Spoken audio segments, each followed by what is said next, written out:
Hello everybody, thank you so much for clicking on this video. आज इस video के through मैं अपनी स्ट्रैटेजी बताने वाली हूँ, स्पेसिफिकली प्रीलिम्स के रिलेटेड। तो मेरा नाम सोनाली शर्मा है और रिसेंटली मैंने काफ़ी बैंक एग्ज़ाम्स क्लियर किए हैं, जैसे कि क्लैरिकल लेवल पे भी और ऑफिसर स्केल लेवल पे भी, और साथ ही में काफ़ी स्टेट एग्ज़ाम्स भी मैंने क्लियर किए हैं। तो अकॉर्डिंगली मैं आज बैंक के रिलेटेड आपको स्टेज वाइज जो हैं अपनी वीडियोस के थ्रू अपनी स्ट्रैटेजी बताने वाली हूँ। मैं ट्राई करूँगी कि डिटेल्ड मैं सब क्वेश्चंस या सब कन्फ्यूजन्स आपके क्लियर कर पाऊँ। सबसे पहले आज मैं आपको ये बताना चाहती हूँ, एक ज़रा सी इंट्रो दूँगी सबसे पहले कि बैंक एग्ज़ाम में आप अगर पीओ की तैयारी कर रहे हैं तो आपके 3 लेवल होते हैं, जिसमें सबसे पहले आपका प्रीलिम्स होता है, फिर मेंस होता है और उसके बाद इंटरव्यू होता है। बैंक एग्ज़ाम्स की सबसे अच्छी खासियत ये है कि एग्ज़ाम्स बहुत ही रेगुलेटेड होते हैं, ऑन टाइम होते हैं। मतलब आईबीपीएस जो है हर साल कैलेंडर बिल्कुल टाइम पे निकाल देता है और अगस्त से आपके सब एग्ज़ाम्स होना शुरू हो जाते हैं और जनवरी तक लगभग 5 to 6 एग्ज़ाम्स होते हैं क्लैरिकल और पीओ लेवल के। तो जुलाई में आपकी फॉर्म फिलिंग स्टार्ट हो जाती है। उस हिसाब से लगभग 6 मंथ्स मिनिमम आपको इस एग्ज़ाम को क्लियर करने के लिए मिनिमम चाहिए होते हैं। मैक्सिमम 1 to 2 ईयर्स आप लगा लीजिए कि एवरेज आप इस एग्ज़ाम को 1 या 2 साल में निकाल सकते हैं। 1 या 2 साल से मेरा मतलब है 1 या 2 अटेम्प्ट्स, इसमें आपको नॉर्मली आप निकाल सकते हैं इस इतने ड्यूरेशन में। तो आज की इस वीडियो में मैं आपको बताना चाहती हूँ कि मेरी प्रीलिम्स की स्ट्रैटेजी क्या थी, और वो स्ट्रैटेजी को मैं टॉपिक वाइज बिल्कुल एकदम डिटेल्ड में बताने का ट्राई करूँगी। सो प्रीलिम्स सबसे पहली स्टेज होती है किसी भी बैंक एग्ज़ाम में, चाहे वो क्लैरिकल के लिए है चाहे वो पीओ स्केल के लिए है। तो सबसे पहले मैं बताना चाहूँगी, जो भी लोग अगर सेल्फ स्टडी कर रहे हैं तो वेल एंड गुड। जो कोचिंग ले रहे हैं आप सबके लिए भी थम्स अप। बट मैंने खुद सेल्फ स्टडी की थी और मुझे ऐसा लगता है कि आज के टाइम में यूट्यूब इतना एफिशिएंट सोर्स है कि आपको किसी भी रिसोर्स के लिए कहीं और जाने की ज़रूरत नहीं है, क्योंकि यूट्यूब पे आपको इतनी नॉलेज मिल सकती है अगर आप एफिशिएंटली यूज़ करें। हमें क्या होता है, हमें नॉर्मली लगता है कि जो कोचिंग में जा रहे हैं वो शायद अलग ही कुछ सीख के आ रहे हैं, बट आई डिसएग्री। मुझे ऐसा लगता है कि मैंने खुद सेल्फ स्टडी की थी और लगभग 6 to 7 months is a minimum time जो आपको चाहिए। तो मैं आपको मंथ वाइज बताना चाहूँगी कि वो process start to end pre तक कैसे आपने टाइम डिवीजन करना है अपना। अगर आप लाइब्रेरीज ज्वाइन कर सकते हैं तो कर लीजिए, वेल एंड गुड। अगर आप घर पर रह के कर रहे हैं तो भी आप कर सकते हैं, कोई इशू नहीं है। तो मैं क्या होता था कि लगभग 8 बजे या 9 बजे के करीब मैं लाइब्रेरी जाती थी और उसके बाद 5 to 6 o'clock तक मैं वहाँ पे रहती थी। तो 1 या 2 घंटा बीच में आप कभी लीनियंट भी हो जाते हो, तो नेट में आपका 6 to 7 hours is a good time. Daily अगर आप 6 to 7 आवर्स दे रहे हैं इस एग्ज़ाम के लिए तो मुझे लगता है आप ये एग्ज़ाम क्रैक कर सकते हैं। मिनिमम इज़ 6 to 7, उससे ज़्यादा भी कभी हो सकता है, बट एवरेज में 6 to 7 आपका डेली ये मस्ट है, इतने आवर्स देने ही हैं। तो सबसे पहले आप 8 बजे जैसे जाते हैं तो अभी स्टार्टिंग में जब आप स्टार्ट कर रहे हैं तो आपको सबसे पहले अपना रीजनिंग और मैथ्स, इन दोनों सेक्शंस को स्ट्रॉन्ग करना है।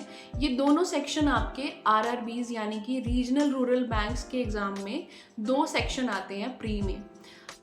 80 क्वेश्चंस होते हैं, 40 questions for reasoning and 40 questions for mathematics.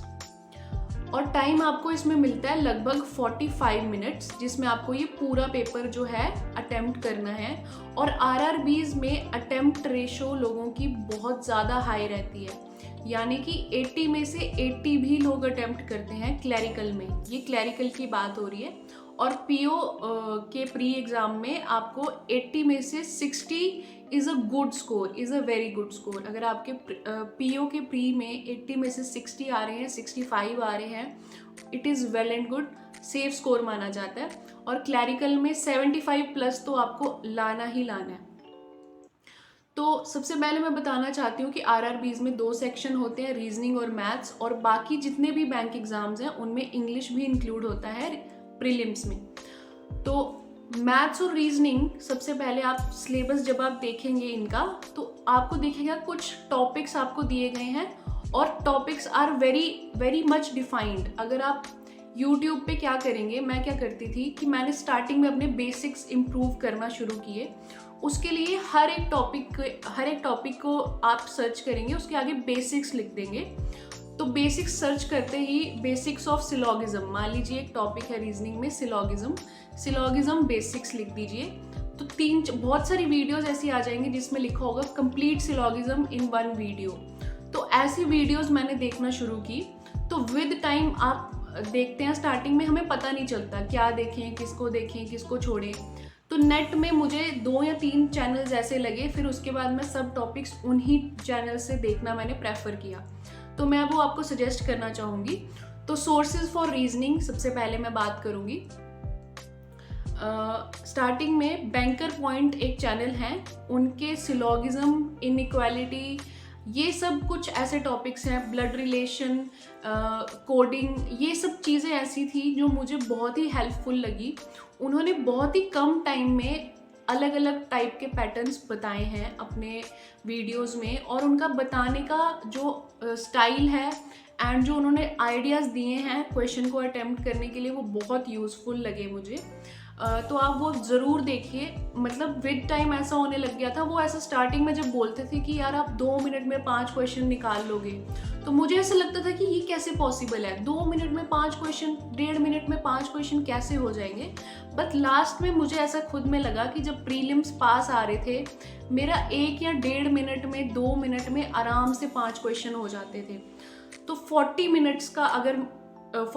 Minutes का अगर टोटल प्री का एग्ज़ाम है, तो मुझे दोनों सेक्शंस को, एक को 20 मिनट्स देने हैं, एक को 25 मिनट्स देने हैं।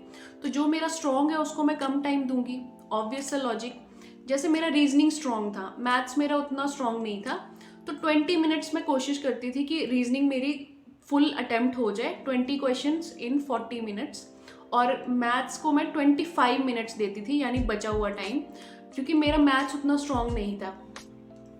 तो विद टाइम मुझे पता चला कि स्टार्टिंग में शायद मुझे 1 घंटा लग रहा था सिर्फ रीजनिंग ही सॉल्व करने में, जब मैंने लास्ट में मॉक्स दे रही थी।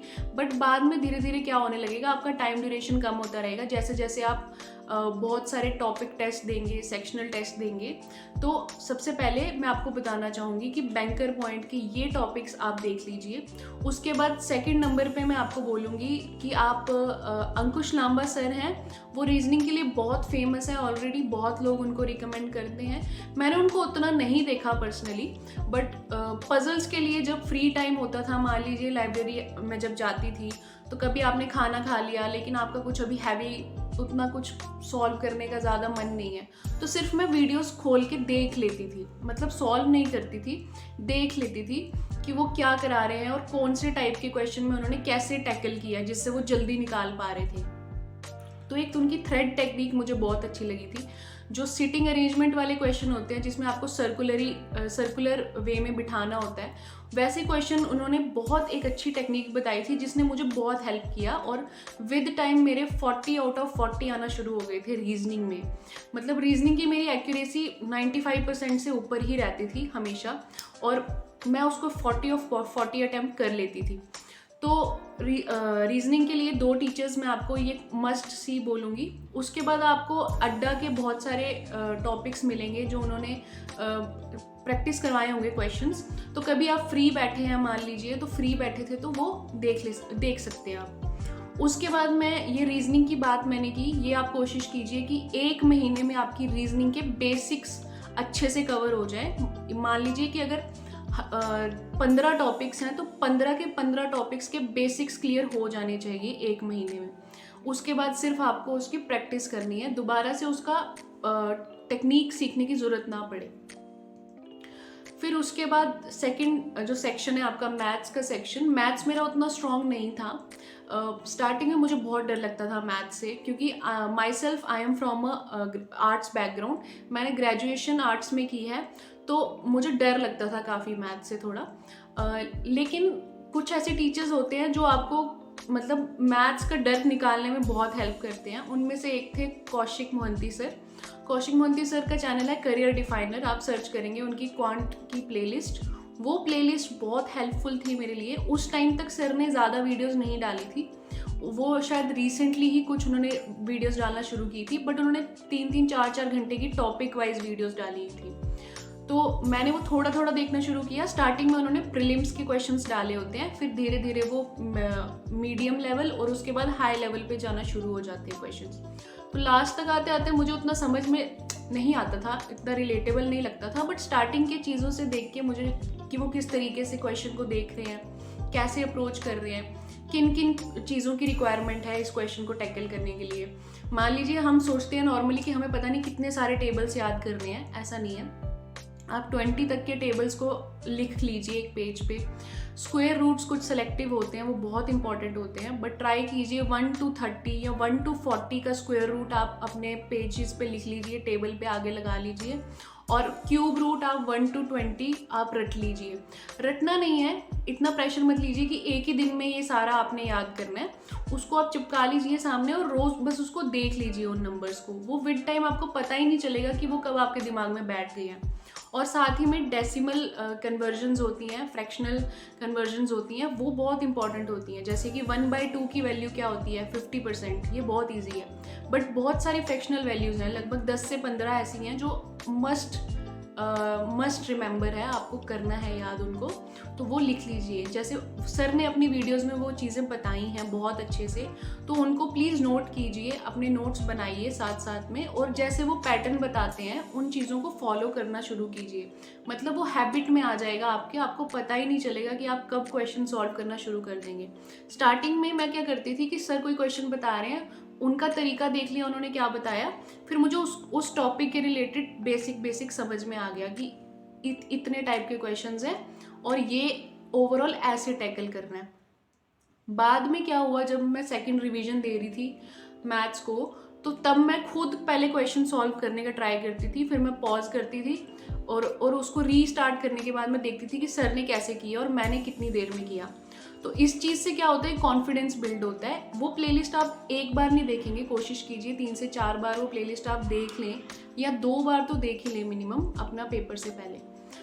उसके बाद सेकंड एक टीचर थे जिनका नाम था कांस्टेंट गाइड, एक चैनल है विशाल मिश्रा सर का, उन्होंने एसएससी रिलेटेड काफ़ी वीडियोस डाली हैं और बैंक रिलेटेड भी उसमें क्वेश्चंस होते हैं। मतलब उस पूरी प्लेलिस्ट में आपको ये मिक्स क्वेश्चंस मिल जाएंगे, बैंक क्लर्क से आए हुए क्वेश्चन से लेके एसएससी तक आए हुए क्वेश्चंस तक। तो वो देखने से आपको प्रीलिम्स में काफ़ी हेल्प मिलेगी।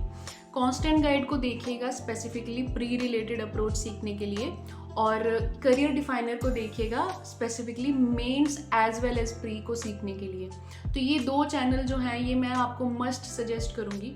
इसके अलावा आपका जो मन करे, कभी मान लीजिए प्लेलिस्ट आप कंप्लीट कर लेते हैं, उसके भी बाद आपको कॉन्फिडेंस नहीं आ रहा है, तो आप अड्डा के टॉपिक वाइज क्वेश्चंस उन्होंने सॉल्व करवाए होते हैं, आप उनको देख सकते हैं, वो बहुत आपको हेल्प करेंगे। उससे क्या होगा कि आप जब टाइम भी अपना वेस्ट नहीं कर रहे हैं, आपका हाथ चलता ही रह रहा है। मतलब अलग अलग चैनल्स अलग अलग तरीके के क्वेश्चंस लाते हैं, कोई टफ क्वेश्चन लाता है, कोई इजी क्वेश्चन लाता है, बट ओवरऑल वो आपको माइंड आपका माइंड स्टॉर्मिंग करने के लिए वो आपको हेल्प करेगा। आपका दिमाग एक्टिवली काम करेगा उन क्वेश्चंस को फेस करने के बाद, क्योंकि ऐसा होता है कि प्री वाले दिन आपकी अलग अलग शिफ्ट्स होती हैं, कोई शिफ्ट टफ आती हैं, कोई इजी आ सकती है। अगर आपकी टफ शिफ्ट आ गई, स्टिल आप एक कॉन्फिडेंटली जाएंगे कि आपने टफ लेवल के क्वेश्चंस भी अटैम्प्ट किए हैं और ईजी लेवल की। ये बात मैंने की है स्टार्टिंग के 2 महीने का, ये पूरा प्रोसेस मैंने आपको बताया है कि 2 महीने में आपको टॉपिक वाइज सिलेबस से बेसिक्स कंप्लीट करने हैं 3 या 4 सोर्सेज से। ये कर लेने के बाद मैंने फिर उसके बाद मॉक्स की तरफ अपना प्रैक्टिस करना शुरू किया। तो उसके लिए मैंने टेक्स्ट बुक जो है, टेक्स्ट बुक ली थी, उसका सब्सक्रिप्शन लिया था, और वो लगभग 3 साल का प्लान मैंने लिया था, वो 700 के करीब मुझे मिला था। आप उससे कम टाइम का प्लान भी ले सकते हैं, बट उस टाइम शायद कुछ ऑफर चल रहा था और आई टुक इट। तो टेक्स्ट बुक में आपको बहुत सारे टॉपिक टेस्ट मिल जाएंगे, सेक्शनल टेस्ट मिल जाएंगे, मिनी टेस्ट मिल जाएंगे, साथ ही में फुल टेस्ट भी मिल जाएंगे। आपको क्वेश्चंस ढूंढने के लिए कहीं और जाने की ज़रूरत नहीं है।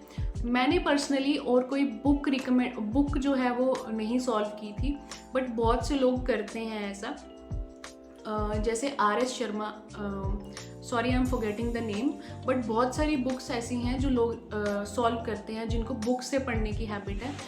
मैंने सिर्फ मॉक्स पे ही जोर दिया। मुझे ऐसा लगा कि शायद मैं टॉपिक टेस्ट दूंगी, सेक्शनल टेस्ट दूंगी, फिर मैं मिनी टेस्ट दूंगी, और उसके बाद मैं जब फुल टेस्ट पे आऊँगी मेरा एक क्वेश्चंस पे ग्रिप बनना शुरू हो जाएगा, और टेक्स्ट बुक का लेवल एग्ज़ाम लेवल के ऑलमोस्ट आसपास ही रहता है। तो बहुत सारे लोग गाइडली रिकमेंड करते हैं, ऑलिव बोर्ड रिकमेंड करते हैं। नो डाउट वो अच्छे हैं, बट मुझे ऐसा लगता है वो काफ़ी ज़्यादा टफ लेवल के क्वेश्चंस डालते हैं मेजॉरिटी में। तो मुझे ऐसा लगता है कि एक कॉन्फिडेंस बिल्ड करने के लिए आपको टेक्स्ट बुक काफ़ी इनफ है, तो आप वो कर सकते हैं। तो टेक्स्ट बुक एक ही मैंने मॉक लिया है, उसमें ही इतने मॉक्स होते हैं कि मतलब एक ही प्लान में इतने मॉक्स होते हैं, आपको और मॉक कोई ख़रीदने की तो ज़रूरत नहीं पड़ेगी। हाँ, आप ये कर सकते हैं, जैसे प्रैक्टिस मॉक करके एक साइट है, उनके आप फ्री मॉक्स भी आप अटेम्प्ट दे सकते हैं। टेक्स्ट बुक लेने से पहले मैंने प्रैक्टिस मॉक पे ही प्रैक्टिस किए थे कुछ टॉपिक्स, तो जब मुझे वहाँ पे कॉन्फिडेंस आया फिर मैंने टेक्स्ट बुक का प्लान लिया था। तो आप ये चीज़ कर सकते हैं, और 2 महीने के बाद कोशिश कीजिए कि आप सिर्फ क्वेश्चंस टेक्स्ट बुक के उठाएं, फ्री आपको जहाँ पे जो मिल रहा है आप उठाइए। और बहुत ही अच्छा आप अड्डा का ऐप आप डाउनलोड कर सकते हैं, उसमें आपको टॉपिक टेस्ट मिलेंगे। टॉपिक वो डेली टेस्ट डालते हैं, डेली क्विजेस डालते हैं। वो 10 मिनट की क्विज होती है, आप फ्री बैठे हैं, खाना खाने के बाद मन नहीं है, आप वो देख सकते हैं, वो सॉल्व कर सकते हैं। वो आपको बहुत ही स्पीड आपकी बढ़ेगी, टाइम एफिशिएंटली यूज़ हो जाएगा, और एक वैरायटी ऑफ क्वेश्चंस आपको मिल जाएंगे। तो ओवरऑल यही था। ये आज मैंने आपको बताया कि प्रीलिम्स के बारे में, प्रीलिम्स में आप कैसे टैकल कर सकते हैं, बेसिक से लेके प्रैक्टिस तक, सोर्सेज का भी मैंने आपको बताया।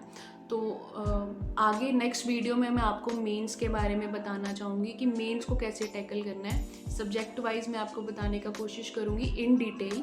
तो आप कमेंट में नीचे मुझे ज़रूर बताइए कि आपको पहले तो ये वीडियो कैसी लगी, और आप नेक्स्ट वीडियो में और क्या क्वेश्चंस आपके ऐसे हैं जो आप जानना चाहेंगे, मैं उनको ज़रूर टैकल करने की कोशिश करूँगी। Thank you so much for giving your time, and I hope कि आप थोड़ा सा कुछ एक इससे हेल्प ले पाएंगे और अपनी प्रेपरेशन में इसको यूज़ करेंगे। Thank you so much.